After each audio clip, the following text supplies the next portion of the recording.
సమయం సరిపోదు. కష్టపడే గుణం ఉన్నటువంటి సమాజం. ఎన్ని కష్టాలున్నా కూడా ఆ కష్టాలని కష్టంతోనే గట్టెక్కాల, పక్కవారికి సాయం చేయాలన్న ఒక తపన ఉన్నటువంటి ఈ యొక్క సమాజం కావచ్చు.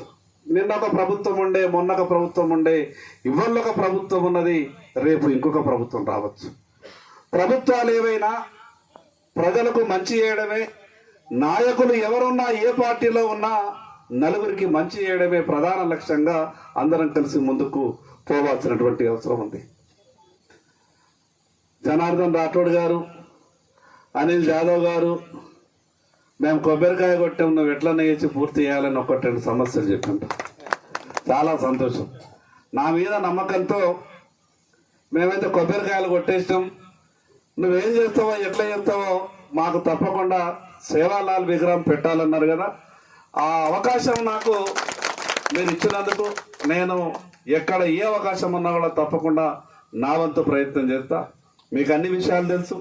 ఈరోజు ఉన్నటువంటి పరిస్థితులు కావచ్చు, ఉన్నటువంటి చట్టాల విషయం కావచ్చు, పూర్తిగా అవగాహన ఉన్నటువంటి సమాజం. నేను చేసేటటువంటి ఏ ప్రయత్నమైనా అది మీ కళ్ళకు కనిపిస్తుంది. తప్పకుండా సంఘ బాధ్యులతోని ఓ రోజు సమావేశం ఏర్పాటు చేసుకొని ఆ విషయాన్ని మనం ఏ రకంగా అధిగమించగలుగుతాం, అక్కడ ఉన్నటువంటి ఇబ్బందులు ఏంది, భేదాభిప్రాయాలు పెట్టుకోకుండా మిగతా రాజకీయాలు చేసేటప్పుడు ఏ రాజకీయ పార్టీలో పనిచేసే వాళ్ళు ఆ రాజకీయ పార్టీలో పనిచేసుకోవచ్చు, దానికి ఏం అభ్యంతరం లేదు. కానీ సమాజానికి మంచి జరిగేటటువంటి సమయంలో ఎక్కడ సమావేశం అనుకున్నా, ఎక్కడ ఎవరు పిలిచినా ఒక సమన్వయంతో పనిచేసే ప్రయత్నం చేస్తే తప్పకుండా మంచి జరుగుతుంది.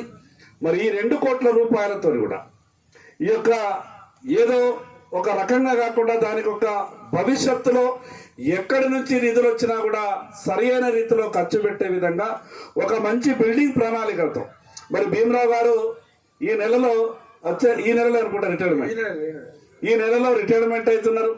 సరే, రిటైర్మెంట్ అయిన తర్వాత కూడా ఇంకా ఎక్కువ సమయం ఇవ్వగలుగుతారు. ఇప్పుడు చాలా పనుల మీద తిరగాల, తర్వాత మొత్తం జిల్లా అంతా తిరగాల. ఇప్పుడు కేవలం ఓన్లీ రిటైర్మెంట్ తర్వాత ఈ బంజారా భవన్ మీద ఎక్కువ దృష్టి పెడుతుంది. కాబట్టి ఒక మంచి డిజైన్ తయారు చేసి ఆ యొక్క బంజారా భవన్ ఈ జిల్లాలోనే మరి అందరినీ ఆకట్టుకునే విధంగా ఉండాలని, మరి అదేవిధంగా గౌరవ పార్లమెంటు సభ్యులు వేదిక మీద ఉన్నారు. వారు ఢిల్లీ నుండి మీ యొక్క బంజారా భవన్ నిర్మాణం పూర్తి అయిపోయిన తర్వాత ఈ బంజారా భవన్ నిర్మాణమై కేవలం మిగతా కుల సంఘాల బిల్డింగ్ తీరు నిర్మాణమై అది కేవలం పెళ్లిలకు పేరెంటాలకి పరిమితం కాకుండా మీ బంజారా భవన్ పేరు మీద ఒక స్కిల్ సొసైటీ, ట్రైనింగ్ సొసైటీ మీరు ఇమీడియట్ గా రిజిస్టర్ చేయండి.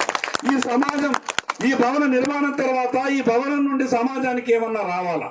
కేవలం మేము భవనం కట్టినాం, పెళ్లిలుంటే పెళ్లిలు చేసుకోండి, మిగతా ఫంక్షన్లు చేసుకోండి అని కాకుండా మీరు స్కిల్ డెవలప్మెంట్ కింద కేంద్ర ప్రభుత్వం నరేంద్ర మోడీ గారు ప్రత్యేకమైనటువంటి శ్రద్ధ తీసుకున్న సంగతి మీ అందరికీ తెలుసు. మీరు ఇమీడియట్ గా బంజారా భవన్ స్కిల్ డెవలప్మెంట్ పేరు మీద మీరు ఒక సొసైటీ రిజిస్ట్రేషన్ చేయండి. సంవత్సరానికి 500 మందికి సరిపడా వారికి అయ్యేటటువంటి ఖర్చులతో కూడా కేంద్ర ప్రభుత్వం భరిస్తుంది. ఆ భవనం పూర్తయిన తర్వాత ప్రతి సంవత్సరం కనీసం ఒక 500 మంది ఇక్కడ స్కిల్ ట్రైనింగ్ తీసుకొని బయట ఉపాధి పొందాల. రేపు భవిష్యత్తులో ఎక్కడ జీవితాంతం వాళ్ళు కూడా బంజారా భవన్ లో నేను స్కిల్ ట్రైనింగ్ తీసుకున్నా కాబట్టి నాకు ఉపాధి అవకాశం వచ్చిందనే విధంగా వారికి గుర్తుంటది. మరి అదే విధంగా మీ అందరికీ తెలుసు, నాకు కూడా పార్లమెంట్ ఎన్నికల్లోనే కాకుండా నాకు జరిగినటువంటి అసెంబ్లీ ఎన్నికల్లో కూడా నిండు మనసుతో బంజారా సమాజం అంతా కూడా నన్ను ఆశీర్వదించింది. నేను ఎప్పుడు కూడా ఎక్కడ ఏ అవకాశం వచ్చినా బంజారా సమాజం కొరకు నా వంతు కృషి చేస్తాను. నిధుల సంగతి మీకు తెలియని కాదు. ఎంపీ గారు చెప్పినట్టు నరేష్ జాదవ్ గారు మమ్మల్ని